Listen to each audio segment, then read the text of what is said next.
sih bayangin satu wilayah kecil di pegunungan bisa menjadi sumber konflik puluhan tahun, melibatkan jutaan nyawa, dua negara bersenjata nuklir, dan luka sejarah yang belum sembuh hingga saat ini.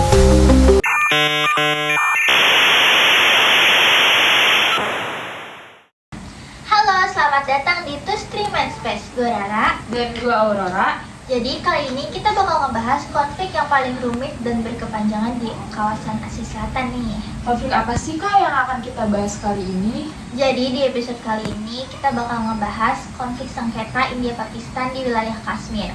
Tapi kali ini kita lagi bareng teman-teman kita buat ngebahas konflik sengketa India-Pakistan. Sebelumnya boleh kenalin diri kalian dulu gak sih? Halo guys, gue Nindi. Halo, gue Bima. Hai, gue Natasha. A few moments later. Oke, back to topic. Tapi ini mukanya pada tegang-tegang banget, boleh nih pada minum dulu. Iya. Minum aja, gak diracun. Izin ya kak, izin ya. Iya, minum aja, minum aja. Santai aja, chill aja. Iya. Izin ya. Iya. Oke, udah nih. Nah, Kita mulai dari akar sejarahnya ya. Sebelumnya Natasha boleh tahu nggak sih kondisi wilayah India, Pakistan, dan Kashmir sebelum konflik ini terjadi tuh kayak gimana? Oke, kalau kita melihat ke masa sebelum kolonial, wilayah India, Pakistan, dan Kashmir berada di bawah kekuasaan kerajaan Mughal pada abad ke-16.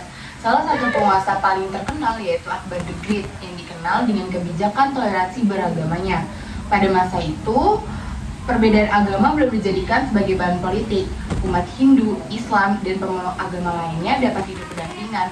Konflik tentu ada, tetapi tidak berskala besar dan tidak berbasis identitas agama secara ekstrim. Lalu apa yang berubah ketika Inggris datang? Perubahan besar terjadi ketika kerajaan Mughal melemah dan Inggris masuk sebagai kekuatan kolonial. Inggris tidak hanya menguasai wilayah, tetapi mengatur struktur sosial dan politik masyarakat. Mereka menerapkan politik divide et impera, yaitu memecah belah masyarakat berdasarkan identitas agama dan etnis. Salah satu perjanjian paling berpengaruh yaitu Perjanjian Amritsar tahun 1846. Oke. Terus dampak dari perjanjian itu apa sih?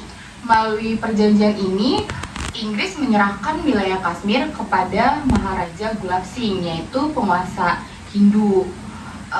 Walaupun sebagian besar penduduk Kashmir itu beragama Islam, ini menimbulkan ketimpangan struktural di mana masyarakat tidak sejalan dengan penguasa.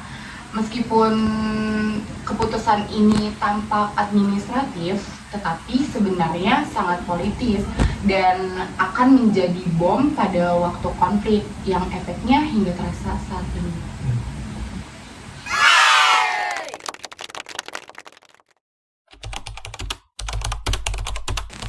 Kita lanjut ke tahun 1947. India, apa yang membuat Inggris meninggalkan India? Nah, pada tahun 1947 itu jadi titik balik besar. Inggris memutuskan meninggalkan India, lalu terjadi proses dekolonisasi, dilakukan secara tergesa-gesa, lalu terbagi wilayah berdasarkan agama. India mayoritasnya Hindu dan Pakistan mayoritasnya Muslim. Akibatnya terjadi migrasi massal jutaan orang. Lalu kekerasan antar komunitas agama juga ada. Banyak juga keluarga terpisah dan banyak kematian. Terus posisi Kashmir pas pembagian wilayahnya gimana? Wilayah Kashmir itu problematis. Secara demografis penduduknya mayoritas Muslim, tetapi penguasanya Hindu. Lalu dia bergabung dengan India dan Pakistan ini menilai kalau misalnya itu tuh tidak adil. Sementara India menganggap ini tuh keputusan penguasa Kashmir sah secara hukum. Lalu dari sinilah konflik terpecah. Selain agama, apa faktor lain yang membuat Kashmir tuh diperebutkan banget? Kashmir punya nilai geografis dan strategis yang sangat tinggi. Wilayah ini berada di kaki pegunungan Himalaya, mempunyai sumber daya alam yang melimpah.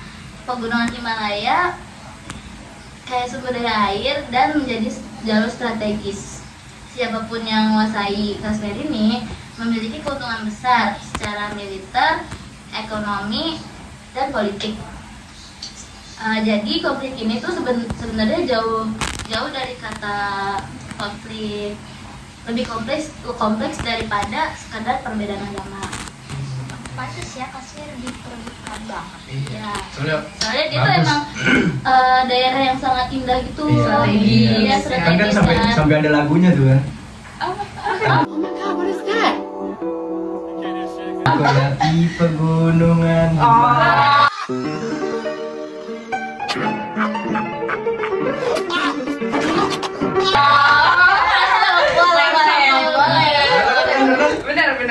Boleh. Mungkin saking indahnya, saking terciptanya gitu kan. Terciptanya lagu itu. Iya.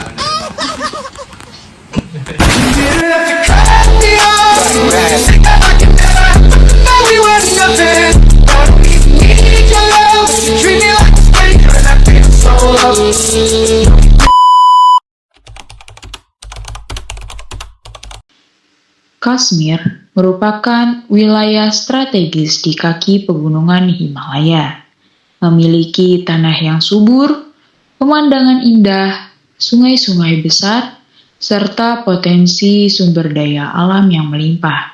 Secara geografis, Kashmir berbatasan dengan wilayah penting seperti Cina, Rusia, Tibet, Afghanistan, dan India, sehingga memiliki nilai strategis tinggi.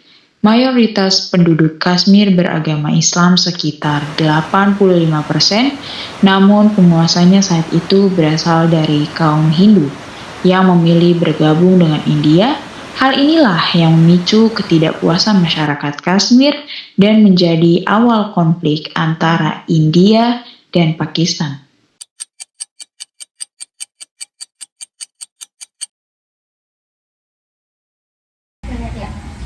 Berarti konflik ini berkembang jadi perang terbuka ya? Betul, sejak tahun 1947, India Pakistan tuh sudah terlibat beberapa perang terkait Kashmir. Salah satu perang terbesar itu terjadi pada tahun 1965. Perang ini kemudian melahirkan deklarasi Tashkent 1966 ya?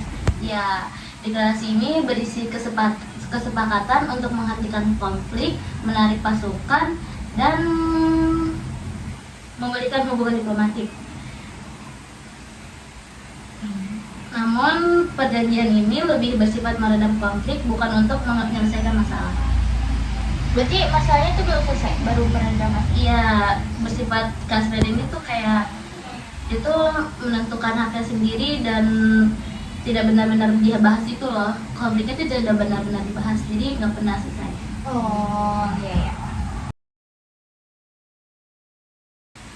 Sekarang kita masuk ke analisis teori. Kita pakai teori apa aja nih Kak? Kita pakai teori ada 4. Yang pertama Karl Marx, yang kedua neo-Marxis, yang ketiga imperialisme, dan yang terakhir pasca kolonialisme. Oke. Nah, bagaimana nih BM konflik Kashmir dijelaskan lewat teori Karl Marx. Jadi menurut si Karl Marx itu konflik Kashmir itu timbul karena ada perebutan kekuasaan, sumber daya, dan juga dalam konteks Kashmir ini dia tuh memiliki nilai strategis dan ekonomi yang tinggi gitu. Jadi itu wilayah Kashmir itu menjadi objek perebutan para elit negara seperti itu. Dan juga rakyat Kashmir itu sendiri justru sering dipinggirkan atau dijadikan sebagai korban konfliknya seperti itu. Parah sih. Parah banget pokoknya itu. Kalau menurut teori neo-Marxis gimana? Jadi kalau neo-Marxis tuh dia memandang tuh konfliknya sebagai alat legitimasi seperti itu, legitimasi kekuasaan seperti itu. Legitimasi itu apa sih? Legitimasi itu kayak pengakuan masyarakat. Oke. Jadi si dalam neo-Marxis itu isu konflik Kashmir itu dijadiin sebagai digunakan oleh orang-orang elit politik untuk membangunkan rasa nasionalisme dan juga sebagai pengalihan isu permasalahan internal seperti kemiskinan dan juga kesenjangan sosial seperti itu. Bagaimana Kalau teori imperialisme dan pasca kolonialisme. Oke, jadi kalau teori imperialisme itu menegaskan bahwa konflik Kashmir adalah warisan kolonial Inggris. Sementara pasca kolonialisme itu melihat konflik itu sebagai luka lama yang belum sembuh gitu. Di mana negara bekas jajahan masih membawa luka bekas kolonialisme gitu loh. Seperti itu. Dampak konflik ini bagi wilayah Kashmir itu apa sih? Jadi dampaknya itu masyarakat Kashmir itu hidup dalam kondisi penuh ketidakpastian. Mulai dari akses pendidikan, kesehatan, pekerjaan, rasa aman tuh semua sangat terbatas gitu. Jadi banyak generasi yang tumbuh dalam keadaan tidak tenang gitu. Takut ya? Ya, takut, memiliki trauma yang besar. Karena kan itu perang yang gede gitu kan. Seperti itu. Ya. Namun di sisi lain tuh dari rasa trauma atau rasa tidak nyaman itu, dia timbul tuh muncul tuh generasi seperti generasi muda untuk membela konflik ini gitu. Organisasi muncul untuk membela konflik itu, mempertengahi gitu loh. Seperti itu. Anak muda itu? Iya, anak muda seperti itu. Insiden pemicu krisis terbaru.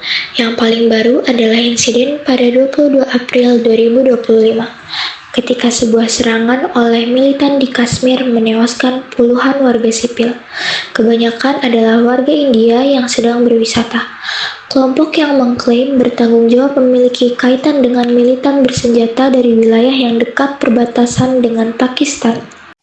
Ancaman nuklir dan deterensi. Ini adalah bagian yang membuat seluruh dunia waspada. India dan Pakistan adalah dua negara yang sama-sama memiliki senjata nuklir. India diperkirakan memiliki lebih dari 170 hulu ledak nuklir, sementara Pakistan memiliki jumlah yang sebanding. India secara tradisional memiliki kebijakan yaitu tidak menggunakan senjata nuklir terlebih dahulu atau no first use doctrine, yang berarti hanya akan menggunakan nuklir sebagai balasan jika diserang dengan senjata nuklir. Dampak global jika terjadinya perang nuklir. Jika krisis ini benar-benar berkembang ke penggunaan senjata nuklir, konsekuensinya akan jauh melampaui kedua negara ini. Para analis memperingatkan bahwa perang nuklir di wilayah Asia Selatan dapat menimbulkan kematian massal, dampak lingkungan yang parah, dan bahkan gangguan iklim global seperti nuclear winter yang bisa mengancam kehidupan di seluruh dunia. Dari diskusi ini jelas bahwa konflik India-Pakistan di Kashmir bukan konflik yang sederhana. Ini adalah hasil dari sejarah kolonial, kepentingan politik, dan perebutan wilayah yang kompleks. Memahami konflik ini berarti memahami bahwa di balik konflik geopolitik selalu ada manusia dan masyarakat sipil yang menjadi korban. Terima kasih sudah mendengarkan podcast kita kali ini. Sampai jumpa di episode berikutnya. Bye-bye!